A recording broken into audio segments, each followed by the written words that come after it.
حامد میر صاحب نے ایک خبر دی رات کو عامر متین صاحب کے پروگرام کے اندر. انہوں نے کہا کہ جناب جو 9 رکنی بینچ بنا تھا سپریم کورٹ کا، تو اس کے اندر جو انہوں نے فیصلہ سنانا تھا یا سنایا تھا، اس حوالے سے ان کے ساتھ جو ہونے والا ہے، یا انہوں نے کچھ یہ بھی بات کی کہ دعا کریں کہ حالات بہتر رہیں اور عدلیہ کی جو عزت ہے وہ برقرار رہ جائے. اس طرح انہوں نے بات کی. تو حامد میر صاحب کو ظاہر ان کے پاس خبر تو ہوتی ہے، اور ایک پرائم ٹائم کے اینکر ہیں، اور ان کے سورس بھی اچھے ہیں، ذرائع بھی اچھے ہیں. انصار عباسی بھی ترجمان سمجھے جاتے ہیں جناب، جو اسٹیبلشمنٹ ہے فوج کے ترجمان سمجھے جاتے ہیں، کہ ان کے پاس بھی خبر ہوتی ہے. تو حامد میر صاحب نے یہ بات کی کہ دعا کریں. پھر انہوں نے ساتھ یہ بھی کہا کہ یہ جو حالات ہیں موجودہ، اس کے اندر کوئی بھی بہانہ کر کے، دہشت گردی کا بہانہ کر کے یا کوئی اور بہانہ کر کے الیکشن کو ملتوی کیا جائے گا. صوبائی اسمبلیوں کے الیکشن نہیں ہوں گے، ایک ہی دفعہ الیکشن ہوں گے قومی اسمبلی کے، تو وہ شاید جلد ہو جائیں تو ممکن ہے. باقی انہوں نے یہ کہا کہ دعا کریں 3 ججز کے لیے، کیونکہ ایک آڈیو لیک ہوئی تھی. حسن ایوب صاحب جو ARY کے رپورٹر ہیں، انہوں نے ایک آڈیو کل لیک کی مظاہر علی نقوی صاحب کی. تو وہ کیونکہ مریم نواز کے قریبی سمجھے جاتے ہیں، تو انہوں نے ایک آڈیو لیک کی. تو اس آڈیو کے اندر یہ بات ہو رہی تھی کہ چیف جسٹس کی جو اسلام آباد امرتا بندیال اور جو ساتھ ان کے لاہور ہائی کورٹ کے چیف جسٹس ہیں، ان کی ملاقات کروائی جائے. اس ملاقات کے اندر طے پایا جائے گا. اور کسی ٹرک کی بات ہو رہی تھی کہ جو ڈار صاحب کے گھر میں ٹرک کھڑا ہے، اس کا کیا کرنا ہے. تو پھر اس کے اندر اگر دیکھا جائے تو مریم نواز صاحبہ کو پتا تھا کہ آڈیو کس کی ہے. پھر فواد چودھری کی ایک آڈیو لیک کر دی گئی.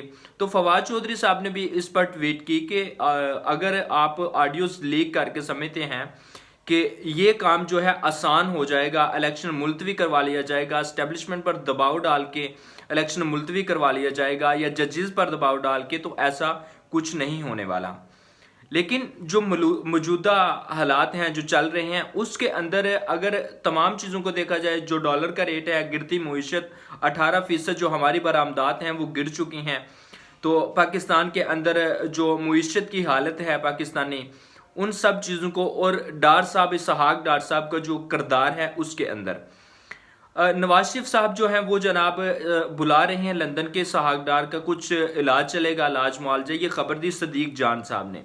انہوں نے کہا کہ اسحاق ڈار صاحب کچھ دن تک یا کچھ ہفتوں تک جائیں گے، واپس لندن جائیں گے، اور لندن جا کر جناب وہ اپنا ٹریٹمنٹ کروائیں گے. وہاں یہ کہا جائے گا، بہانہ کیا جائے گا، یا کچھ اس طرح کی رپورٹس جاری کر دی جائیں گی کہ ڈاکٹر نہیں آ رہے. شاید اصل ڈاکٹر نواز شریف ہوں گے.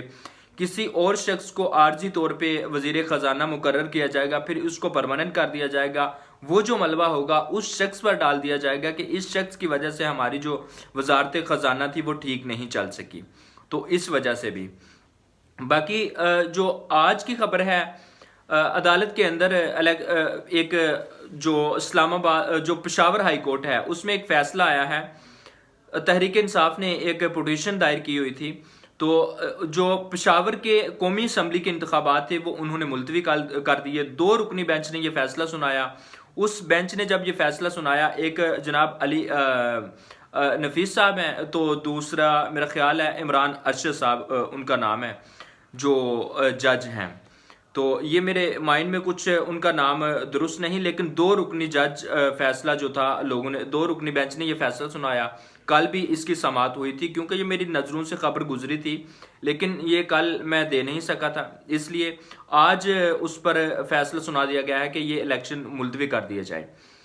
تو حامد میر کی جو رات کی خبر تھی عامر متین صاحب کے پروگرام کے اندر، تو وہ پھر درست ثابت ہوئی ہے کہ اسمبلیوں کے الیکشن جو ہیں وہ شاید ملتوی کر کے فی الوقت جو ضمنی انتخابات ہیں، جنرل الیکشن جو ہیں، ان کی جانب جایا جائے گا، اور جو ملاقاتیں ہیں وہ شاید ہوں. اور جو بات تھی کہ ججز کی جو عزت ہے وہ برقرار رہ جائے، وہ شاید نون لیگ سے بچانے کے لیے، کہ جو PDM کی حکومت ہے وہ شاید کچھ اس طرح کے ٹرینڈ چلائے اور کچھ اس طرح کا برتاؤ کرے جس کی وجہ سے عدلیہ کی جو ساکھ ہے وہ خراب ہو.